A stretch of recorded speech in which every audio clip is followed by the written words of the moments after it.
മലയാളികളുടെ ഇഷ്ടതാരമായി മാറിയ നയൻതാര ഇപ്പോൾ ഇന്ത്യൻ സിനിമയിലെ തന്നെ സൂപ്പർ താരമായി മാറിയിരിക്കുകയാണ്. അതുകൊണ്ട് തന്നെ തെന്നിന്ത്യൻ ലേഡി സൂപ്പർ സ്റ്റാർ എന്ന ഒരു വിശേഷണം വരെ നയൻതാരയ്ക്ക് സ്വന്തമാണ്. തുടക്കം മലയാള സിനിമയിലൂടെ ആയിരുന്നുവെങ്കിലും കരിയർ കെട്ടിപ്പടുക്കാനും ഉയരങ്ങൾ താണ്ടാനും നയൻതാരയെ സഹായിച്ചത് തമിഴ് തെലുങ്ക് സിനിമകൾ തന്നെയാണ്. 20 വർഷത്തിലേറെയായി തെന്നിന്ത്യയിൽ സജീവമാണ് താരം. നടനും ഡാൻസറുമായ പ്രഭുദേവയുമായി പ്രണയത്തിലായിരുന്ന സമയത്താണ് നയൻതാര ഹിന്ദുമതം സ്വീകരിച്ചത്. നടനെ വിവാഹം കഴിക്കാനുള്ള ഒരുക്കങ്ങളുടെ ഭാഗമായിരുന്നു മതമാറ്റം എന്നാണ് പറയപ്പെടുന്നത്. എന്നാൽ പ്രണയം വിവാഹത്തിലേക്ക് എത്തും മുമ്പ് ഇരുവരും പിരിയുകയും ചെയ്തു. പക്ഷെ ഇപ്പോഴും ഹിന്ദുമത വിശ്വാസി തന്നെയാണ് നയൻതാര. ഷൂട്ടിംഗ് തിരക്കുകൾക്കിടയിലും സമയം കണ്ടെത്തി ഭർത്താവിനൊപ്പം നയൻതാര ക്ഷേത്ര സന്ദർശനം നടത്താറുമുണ്ട്. മാത്രമല്ല ഹിന്ദു ആചാരപ്രകാരം തന്നെയായിരുന്നു നടിയുടെ വിവാഹവും. പക്ഷേ ആഘോഷങ്ങളിലേക്ക് വരുമ്പോൾ ക്രിസ്തുമസ് എന്നോ പൊങ്കാല എന്നോ വ്യത്യാസം നയൻതാരയ്ക്കില്ല. ഈസ്റ്റർ പോലും ഗംഭീരമായി വിഘ്നേഷിനൊപ്പം മക്കൾക്കൊപ്പം താരം ആഘോഷിക്കാറുണ്ട്. കഴിഞ്ഞ ദിവസം പൊങ്കൽ ചെന്നൈയിൽ ഗംഭീരമായി ആഘോഷിച്ചതിന്റെ വിശേഷങ്ങൾ വിക്കിയും നയൻസും എല്ലാം സോഷ്യൽ മീഡിയയിൽ പങ്കിട്ടിരുന്നു. വെളുത്ത വസ്ത്രങ്ങൾ അണിഞ്ഞാണ് താരവും കുടുംബവും പൊങ്കൽ സ്പെഷ്യൽ പോസ്റ്റിൽ പ്രത്യക്ഷപ്പെട്ടത്.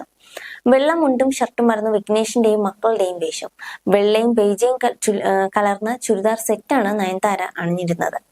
പൊങ്കൽ ആഘോഷങ്ങളുടെ അലങ്കാരങ്ങളും ചിത്രത്തിൽ കാണാം. നടിയുടെ ഫ്ളാറ്റിന്റെ ബാൽക്കണിയിൽ നിന്നാണ് പൊങ്കൽ സ്പെഷ്യൽ ആഘോഷങ്ങളുടെ ചിത്രങ്ങൾ പകർത്തിയതെന്നാണ് വ്യക്തമാകുന്നത്. തൈപ്പൊങ്കൽ ആശംസിച്ചുകൊണ്ടുള്ള കുറിപ്പും താരം പങ്കുവച്ചിരുന്നു. നമ്മളെ ജീവിക്കാൻ സഹായിക്കുന്ന തമിഴ് കർഷകർക്ക് ഹൃദയം നിറഞ്ഞ നന്ദി എന്നാണ് താരം കുറിച്ചത്.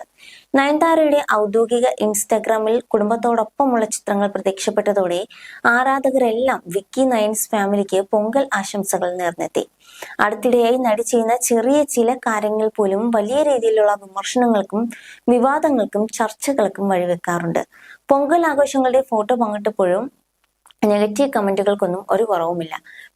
തീയും പുകയും ഒന്നുമില്ലാതെ ബാൽക്കണിയിൽ നടി എങ്ങനെ പൊങ്കൽ തയ്യാറാക്കി എന്നൊക്കെയായിരുന്നു ചിലരുടെ ചോദ്യം. പൊങ്കൽ സ്വന്തമായി തയ്യാറാക്കി അത് ഒരുക്കി വെക്കുന്നവർ ഒരിക്കലും ഒരു മേക്കപ്പ് പോലും മായാതെ ഇത്രയും ഫ്രഷ് ലുക്കിൽ ഫോട്ടോയും പ്രത്യക്ഷപ്പെടില്ല.